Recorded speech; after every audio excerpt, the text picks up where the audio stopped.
takes part in the presentation, so if he gets involved, I expect you'll give him a nice big round of applause. But guys, now that we've met our stars of the presentation, let's start the show with a big round of applause to welcome them along. Come on guys, that's the way. Let's hear it for Salty Obama and Mohan as well. Now like I said guys, your support is very important throughout the presentation. If you do see something that you like, don't be afraid to do what you've just done and give our Tigers a nice big round of applause. Now the first group of behaviours that we would like to demonstrate for you all involve milk as a reward. The first one is very simple to start things off, and it's what we like to call a sit-up. There goes Rama and Sultan, Mohan as well. There he goes, let's give him a big round of applause guys. Great work from the cats. Now apart from just looking very cute, this is also a very natural behaviour. Now from this position, a tiger gains a distinct height advantage and it enables them to spot their prey at long distances, all whilst remaining undetected by the cover of tall grass. Now if you didn't know, tigers are solitary and territorial animals, so in order for them to communicate with other tigers in the wild, they will leave scent markings all throughout their territory. While sitting up as they're demonstrating at the moment, they'll be able to access scent markings that ordinarily would be out of reach on all fours. It's also a very good indication of their size. You might notice in this position they stand just as tall as some of our handlers. Be aware, they are capable of stretching out a little further, and to demonstrate, we'll move them into this next position, one that we call a rise. Let's give Rama and Salt a big round of applause, guys. Great work from them. And Mohan over there just taking his time, but Pat will get him involved very, very soon. Now this rise behaviour is another natural behaviour, and something you might typically observe a tiger performing on the side of a tree. That's trying to reach scent markings that might be very high up, but it also puts them in a great position to leave some scent markings of their own. To do this, a tiger will stretch out against the tree, just like they're doing here with the handlers, rubbing themselves all over the trunk of the tree and clawing at its bark with their very sharp claws. Now it also gives you the illusion that the handlers must be very strong lads, supporting 200 kilo tigers on their shoulders. That's what they like you to think. The reality is, however, our tigers can support their own weight without any help at all. And to demonstrate, we'll step to the side and move our tigers into this next position, one that we call a fight stand. So let's give Rama and Salt a big round of applause. Great work from the two brothers, leading the way today. That is a little bit more difficult, this behaviour, and you might notice the tigers are using their tail in this position to add some extra support, very much like a kangaroo would. Now we call it a fight stance because it's a position two tigers will adopt when they fight or do battle. The idea is, as you just saw there with our two brothers, Sultan and Rama, it frees up their front paws. Now this allows them to strike out at their opponent, and the objective is to knock the other cat to the ground. Whilst on the ground, a tiger will inflict a killing bite using their very powerful canine teeth. In my hand here guys is a replica of a tiger's canine tooth. As you can see, very big, measuring 14 centimetres from the root right down to the tip of the tooth. Like I said though, just a replica. What we would like to demonstrate for you of course is the real deal this time with the helping hand from the guys out here on the island. Now what you'll notice here guys is that half of that canine tooth is exposed and the other half is embedded deep into the tiger's skull to provide a nice firm grip. What you probably can't see is that the exposed portion of tooth has a number of grooves that run right down to the very tip of the tooth. Now these grooves allow air to travel between the tooth and the flesh of the tiger's prey, making it easy for them to readjust their grip. Now without grooves in their teeth, you might find a tiger will just become stuck in whatever it bites because of the vacuum effect they would create with their very powerful jaws. But guys, that is it for our milk behaviours. Let's give all three of the cats a big round of applause for a very good start to the show. What we have out to do now though is step things up a little bit, and to do this we'll simply start introducing pieces of meat as rewards. Now by increasing our tigers' rewards, we in turn can increase their motivation and it allows us to show you some more spectacular behaviours.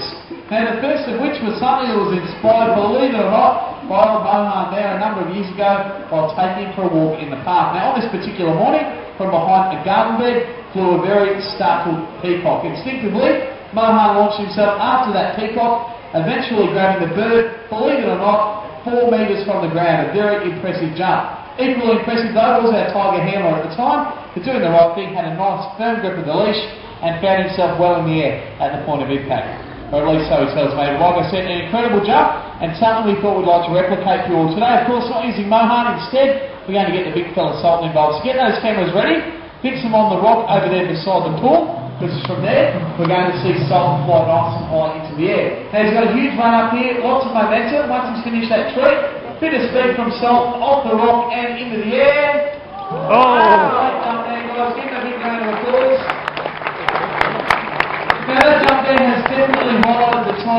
ability to not only jump great heights, but also to jump great lengths or distances as well. Now, we're aware tigers are capable of distance jumps of 6 metres. The length out here on Tyrone between our logs and platforms is 3 metres. So today, Mohan, our best jumper, should make some short work of this group of jumps. Check him out. He won't mess around, Mohan. He won't even need to run up for this. He'll just wander up to the edge of the logs and accelerate straight over them without too much fussing at all. Give him another go.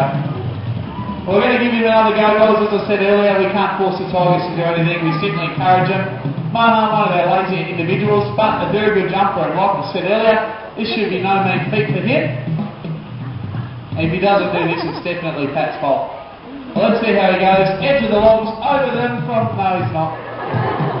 No more. You've had 2 goes at it. Take him up the back, and we'll see if we can get Rama involved. What do you think, guys? Can Rama do a better job than his dad?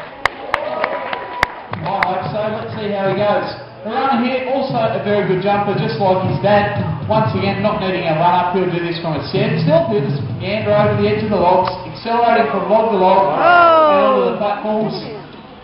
Taking his time today, Rama. And there he goes, over the big one here as well. Give him a round of applause, guys. Great work. We're not finished with Rama, guys. We'd like to take him back and forth a few times. This time, however, we ask you to focus on his tail. Now, not only will he use his powerful tail to maintain balance and stability, but also to generate momentum when jumping. Pardon me. To do this, Rama flicks his tail directly over his back when he jumps, and the added weight thrown forward makes jumps like these pretty simple for a nearly 200 kilo animal like Rama. Again, going to run him all the way back along, right up to the edge of the logs one last time. Great work from Rama, and let's give him a big round of applause, guys. Some great jumps there, and getting a nice little treat of chicken there to reward him at the end. No, he didn't do it before. We'll just...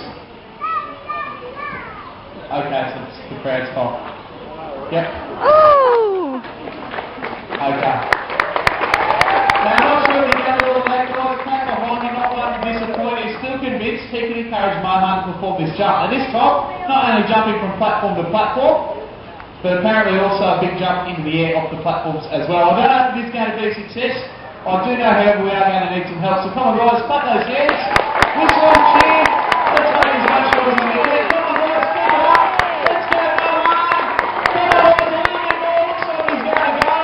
There he is, over the platforms and right into the air. Let's give him a big round of applause, guys. 1 out of 2. Not too bad for Pat Mohan. Alright, guys, what we are going to do is just slow things down a little bit, and we're going to show you unlearned behaviour. So far, you've seen natural behaviours. Tigers like these would use for their survival in the wild. This next one is a behaviour in which we've trained our tigers to make our life a little easier. Now, in our hands, you can see little pieces of wood, and we call these mark boards. Now, when placed onto the ground, watch what the tigers do. Mohan either, they'll walk straight up to the points and simply place their front feet on them. Now, this is a very simple form of training, but one that our tigers are usually happy to be involved in. As you can see, it requires no effort in return for some food rewards. Now, it proves very useful if we want to perform veterinary checks on our tigers. The catch, of course, is that a vet doesn't have the same relationship with the cats that we obviously do. So, by incorporating mark training, it helps keep the tigers focused elsewhere so our vet can move in. It also proves very useful when the tigers are involved in film and television work. Typically, in those situations, they can be exposed to a number of distractions they may never have experienced before in the past. So, by incorporating mark training, helps keep the tigers focused on us and under our control while they are in these very new environments. During filming, if we need to move a tiger from one point to another, we can do so by placing 2 mark boards on the ground, and with a slight cue, the tigers will move from point A to B, or from mark to mark, just like they're demonstrating at the moment. Folks, the main reason why we have our tigers involved in film and television work is so that we can raise money for our Tiger Island Conservation Fund. If you didn't know, just over 100 years ago there was an estimated 100,000 tigers living throughout the wild. You might be surprised to find that in 100 years we've managed to wipe out a staggering 96% of the tiger's wild population, and today only 4,000 tigers remain. Now, of those remaining tigers, we're still losing between 1 to 5 each day, mainly due to habitat loss and destruction, but unfortunately also a result of poaching. Now, through our program, we support a number of organisations that work in the field throughout Asia. Not only supplying information that the tiger's body parts are of known medicinal benefit, but of course have the need to conserve their natural habitat. As you can imagine, it's work we are very proud of, and work that some of you might also like to help us with, and you certainly can. If you spin around and have a look at the wall leading up to the Bagel Tea House, you notice beside the stairs there is a very large sign that says extinction is forever. Now beside that sign is our donation box, and through it we invite you to make a contribution to our program. It doesn't matter how large or small that donation is, but we can guarantee everyone out there that every single cent that goes in that box will go directly to tiger conservation, as there are no administrative fees or charges deducted from those donations. So it's a great way to help, and like I said, something that we are very proud of. Now, something else we are quite devoted to is showing all of our guests out there amazing natural tiger behaviours. And folks, with that in mind, who out there would like to see Sultan climb a tree? A few of you. Come on guys, who wants to see tiger climb a tree? Yeah! Alright folks, most information that we found in regards to tigers and tree climbing tells us they aren't renowned for this behaviour. Now it's believed tigers like Sultan there are just too big to support their weight using only their claws. Well today, we're going to show you that tigers can climb trees and also demonstrate they happen to be very good at it as well. Now Sultan here, one of our better climbers, he won't mess around. He'll be up there in 3 strides.